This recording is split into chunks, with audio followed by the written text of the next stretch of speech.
No, I think it was good that when we went to play against Niger, the players have in the mind that the last number of times when we have played abroad against strong opponent, we have achieved to get some points, and that boosts the confidence. So there was a confidence that we'll get something out of the game versus Niger.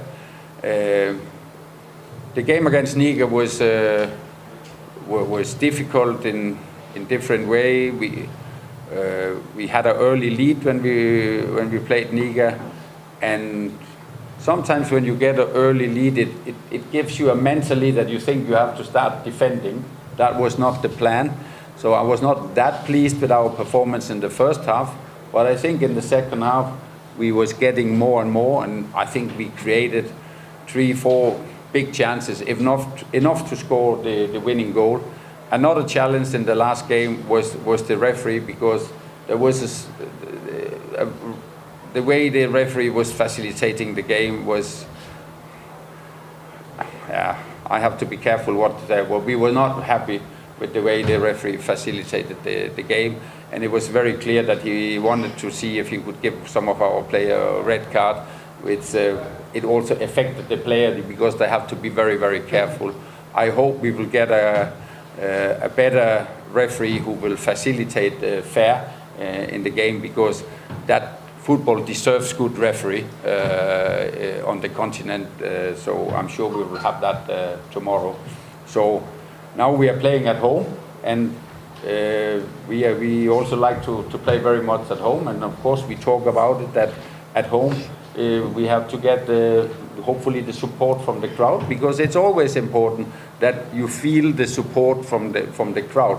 Whatever you go a little bit uphill, you go downhill, it's important to feel the support from the crowd all the way. And sometimes when we play away, it's quite amazing how the crowd, the home crowd, are supporting their team, whatever they are struggling, because number 12, the crowd can make a difference, and I hope they will be behind the team tomorrow when we play, because I think the team deserves that support, and they need the support as well. If I have a plan to change, I wouldn't tell you right now, and then you will have to wait to see tomorrow. No, I think what I want to say is that every game you play, first of all, you look at the opponent. We have analyzed Algeria, and we know exactly what Algeria, how they play, what they do, and they play very different, compare with the Niger.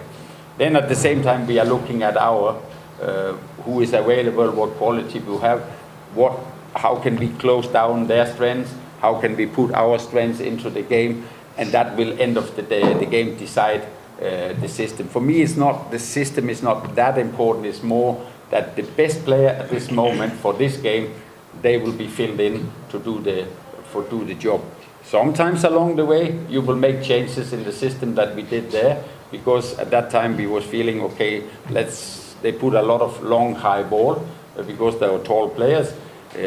Algeria play in a different way, so we will approach it in what we believe is the best way to get a good result against Algeria. Thank you. I think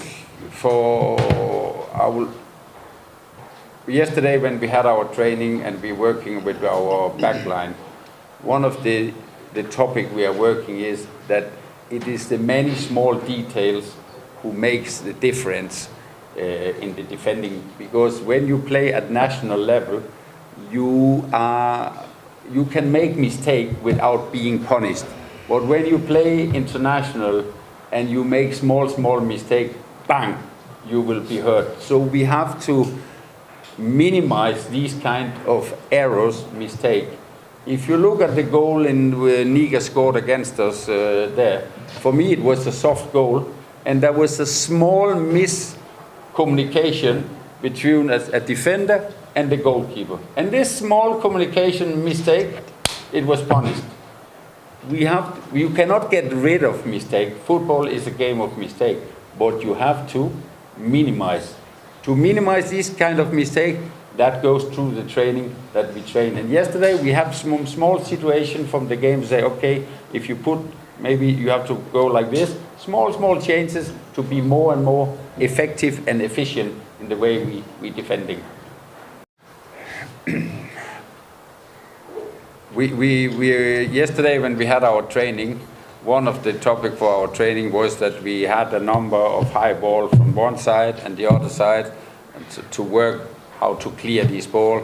We had a number of corner from both sides to clear this ball. So we have put our emphasis on this, and we have also seen where Algeria, they want to put the ball. And we know, of course, Slimani, who is a very experienced striker. He's not that movable anymore, but he will stay in the box. And they use him in two ways. They use him as a playing station, and he releases the ball. And then when the ball goes to the winger, then that's where he in. And of course our defender, I can't make them taller, but I can tell them how to go on. Maybe you don't win the challenge, but you can go on the body, so he cannot get power in it. And if I see so far, yes, we were suffering a bit in Niger for the high balls.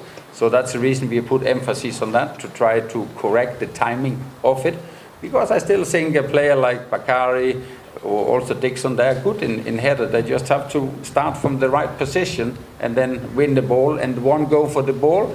And it's also important that the other players, they cover up around. Because sometimes you have to respect, to say if they bring 10 high balls for Slimani, he's going to win 1, 2 or 3 of them. So then you have to be ready for that second ball where he tried to head the ball. So we have our emphasis on this.